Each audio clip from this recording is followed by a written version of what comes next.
ನೋಂದಣಿಗಾಗಿ 7ನೇ ದಿನವೂ ರಾಜ್ಯದಾದ್ಯಂತ ಜನರ ಪರದಾಟ. ಮತ್ತದೇ ಸರ್ವರ್ ಸಮಸ್ಯೆ ಈಗ ಸರಿ ಹೋಗಿದೆ ಅಂತ ಬೈರೇಗೌಡ ಹೇಳಿದ್ದಾರೆ. ರಾಜ್ಯದಲ್ಲಿನ ಆಸ್ತಿ ದಸ್ತಾವೇಜು ನೋಂದಣಿ ಪ್ರಕ್ರಿಯೆ ಹಾಗೂ ಇಸಿ-ಸಿಸಿ ಸೇವೆ ನೀಡುವ ಕಾವೇರಿ 2.0 ತಂತ್ರಾಂಶದಲ್ಲಿ ಸರ್ವರ್ ಸಮಸ್ಯೆಯಿಂದಾಗಿ 7ನೇ ದಿನವೂ ಕೂಡ ಸಾರ್ವಜನಿಕರು ಪರದಾಡುವಂತಾಗಿದೆ.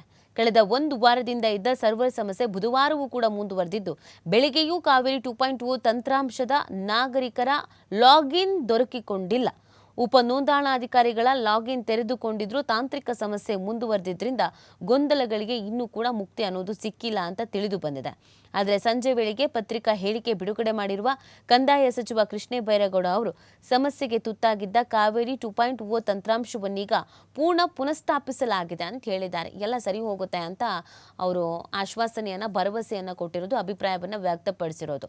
ಸಮಸ್ಯೆ ಆಗಿತ್ತು, ಸರ್ವರ್ ಸಮಸ್ಯೆ ಆಗಿತ್ತು, ಬಟ್ ಅದನ್ನೆಲ್ಲನೂ ನಾವು ಸರಿ ಮಾಡಿಸಿದ್ದೀವಿ, ಎಲ್ಲನೂ ಸರಿ ಹೋಗಿದೆ ಅಂತ ಹೇಳ್ತಾ ಇದ್ದಾರೆ. ಬಟ್ ಜನರು ಪರದಾಡೋದು ಮಾತ್ರ ತಪ್ಪಿಲ್ಲ.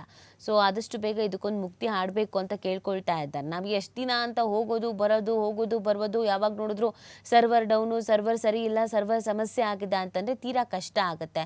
ಸಾಕಷ್ಟು ಮಂದಿ ನೋಂದಣಿ ಮಾಡಿಸ್ಕೊಳ್ಳೋದು ಬಾಕಿ ಉಳ್ಕೊಂಡಿದೆ. ಪ್ರತಿದಿನ ಇದನ್ನೇ ರೀಸನ್ ಹೇಳ್ತಾ ಇತ್ತು ಅಂತಂದರೆ ಸಮಸ್ಯೆ ಆಗುತ್ತೆ ಅಂತ ಕೇಳ್ಕೊಂಡಿದ್ದಾರೆ. ಅದಕ್ಕೆ ಎಲ್ಲ ಸರಿ ಹೋಗಿದೆ, ಪೂರ್ಣ ಪ್ರಮಾಣದಲ್ಲಿ ನಾವೆಲ್ಲನೂ ಬದಲಾವಣೆ ಮಾಡಬೇಕು ಅನ್ನುವಂಥ ನಿಟ್ಟಿನಲ್ಲಿ ಚಿಂತನೆ ಮಾಡಲಾಗಿತ್ತು.